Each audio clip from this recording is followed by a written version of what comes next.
Жана айтылгандай ар бир мыйзам долбоору каралганда, ратификация каралганда кайра башка киши келип атасыңар да. Түмөнбай мырза, сиз чыгармачыл инсансыз. Чыгармачылыкта чек ара жок. Чыгармачылыкта улут да жок, дин да жок. Бул мыкты бир керемет кесип. Ушул жаңы административдик кызматка келип турсуз, куттуу болсун. Билбейм, кыргыз маданияты чоң табыш таптыбы же чоң жоготууга учурадыбы, аны келечек көрсөтөт. Себеп мыкты композиторлор, мыкты жазуучулар, мыкты акындар мамлекеттик ишке барганда жок болуп кетишет да. Сиздин чыгармаларыңыз керемет чыгармалар, нукура, накта, баягы биздин ата бабаларыбыздын кайрыктары бар чыгармалар сиздин чыгармаларыңызда. Айылга барып келсе, айылга барбай калсаң дагы айылдын жыты чыгып турган чыгармалар. Ошол кызматка кандай болуп келип калдыңыз, мен билбейм. Негизи эркин жүргөнүңүз жакшы болмок да. Ошол Алишер Набай айтканда, эмир чакырып алып, мен сарайымда биринчи кеңешчим бол деп чапан жапса, чапанын чечип таштап койгон. Алтын куш, алтын капас болсо да куш капаста сайрай албайт деп. Тилекке каршы ошол соңку мезгилдерде кыргыздын мыкты азамат жигиттери, кыздары административдик кызматты жакшы көрүп кетип калып чыгармачылыгын көмүшүп алды. Ошону экөөнүн чогуу ала жүрсөңүз деген тилегим менен баштайм. Биринчи айтканыңарда $5 миллион каражат бөлүнүп атат жардам катары дедиңиздер. Сиз айтыңыз, сиз канча бөлүнүп атат каражат?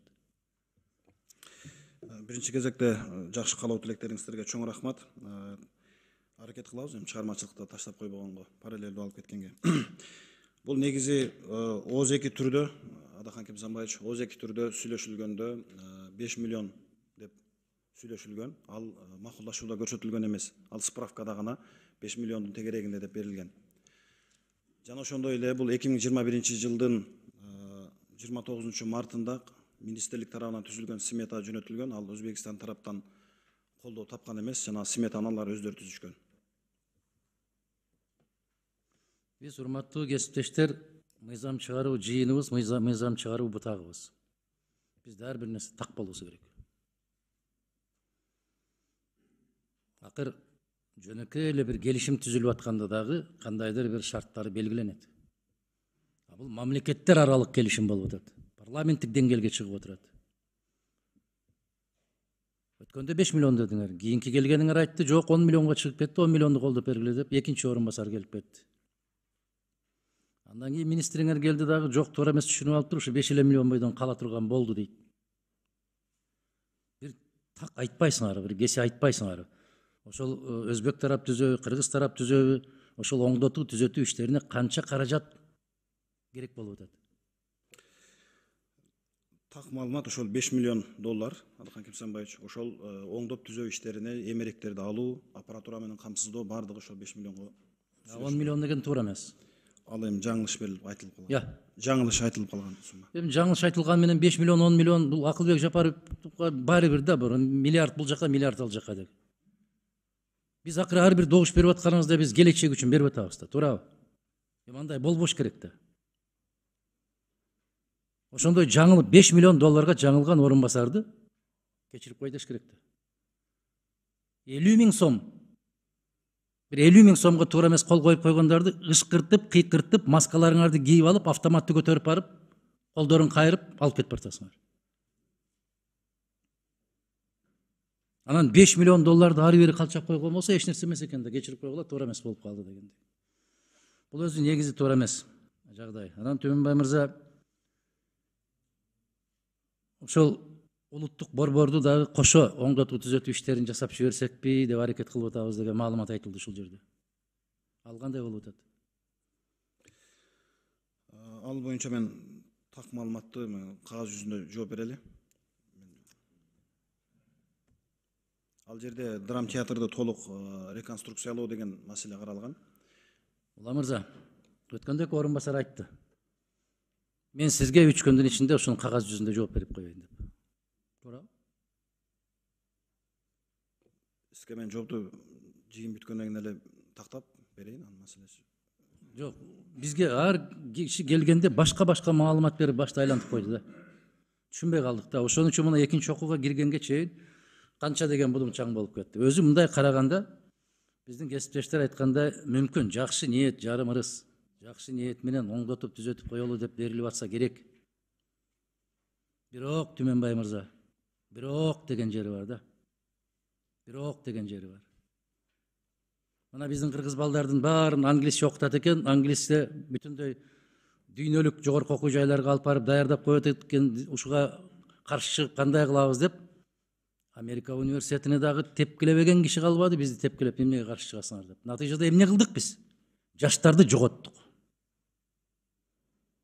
Жаштар жоголду мына бүгүн. Кебетеси мына сиз өзүңүз айткандай ошо кыргыз болуп турат, ички жан дүйнөсү кыргыз эмес. Кайсы өлкө келсе укмуш, мектеп салып берет экен, тамак берет экен, кийим берет экен деп киргизип балдарыбызды бекерден бекер жокко айландырдык го биз. Кыздарыбызды тааныбай калдык го. Улутту жок кылып атабыз го биз. Мына ушундай жагдайда мен бекер берген жокмун өткөндөгү орун басарга суроо. Репертуар саясатын ким жүргүзөт деп. Бул суроону да бердим. Эмне үчүн ушундай көмөк көрсөтүлүп атат деп экинчи суроону бердим. Кыргыз орус драм театрынын абалын караңыз, акыбалын караңыз. Империя болуп турган Россия ушуну бир түкүрүктүн учудай заманбап кылып койсо болот. Ошону жасалбай атат. Эмне үчүн деген суроолор берилди. Биз ар бир көмөк көрсөтүп коеюн силерге, кичине бир жардам берип коеюн деген нерсенин артынан бир нерсени карашыбыз керек да. Малга окшоп эле алдыбызга салганды жей бербешибиз керек да.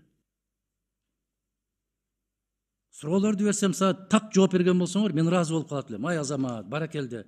Илгерки Орозбековдун тушундагыдай, Акунбабаевдин тушундагыдай бир биргелешүү, бир мындай бир ынтымактык кетип бартыптыр деп. Бирок андай эмес да жагдай. Кимиңер жооп бересиңер? Мен түк түшүнбөйм муну. Муну идеологиялык жагдайы кандай болуп атат, экономикалык жагдайы кандай болуп атат, же кошуналчылык мамилеси кандай болуп атат? Ким жооп берет мага? Так 3 сүйлөм менен. Уруксат болсо, Бабур драм театры 2018 жылы курулганына 100 жылдык болгон. Ошонун алкагында биздин президентибиздин мамлекеттик иш сапарында ошол Бабур драм театрынын 100 жылдыгын белгилөөнүн алкагында реконструкциялоо боюнча сөз болгон. Ал эми репертуар маселеси боюнча репертуарына министрликтин алдындагы атайы көркөм кеңеш бар. Жылына план боюнча 4 спектакль коюлат. Анын бирөөсү сөзсүз түрдө кыргыз драматургиясы, бирөөсү өзбек драматургиясы, бирөөсү дүйнөлүк классикадан, ал бирөөсү балдар үчүн атайы спектакль. Албетте бул музыкалык драмалык театр болгондугу үчүн сөзсүз түрдө ушул 4 спектаклдин бирөөсү музыкалык ылайыкташтырылган спектакль коюлат. Качан бүтөт бул реконструкция? Азыркы күндө драм театрдын бир 80% бүтүп калды. Кийинкиликке. Түмөнбай мырза, сиз эми саясатта жоксуз, чыгармачылыктан сизге талаша турган киши аз. Бирок саясатта ушундай болот да. Бүткөн ишти алып келип мыйзамдаштырбайт да. Бүткөн ишти алып келип мыйзамдаштырбайт. Биринчи ошол ишти баштаардын алдында келет, кеңешет. Ушундай кылабыз деген максатыбыз бар, кандай дейсиңер деп ыраазычылыкты алып алат да. Эми азыр силер аргасыз жагдайга коесуңар. Бузулуп атат процедура. Процедура бузулуп атат, айланайын Кыргызстан. Анан процедураны бекем кармап коелу десе эле көздөрдү алайтып карап туруп эле Кыргызстанга чыккынчылык кылып атат, тоскоолдук кылып атат, андай жок, эки колдоп колдойбуз, бирок эреже менен келгилечи айланайын. Салты менен келгиле мында. Макул, мен ыңгайсыздык үчүн кечирим сурайм. Болгону өзбек тараптан макулдашуунун эмеси сметалар кеч келгендигине байланыштуу. Жумуш башталып кетип, сиздерге ратификациялоого алуу бир аз кечигип калды.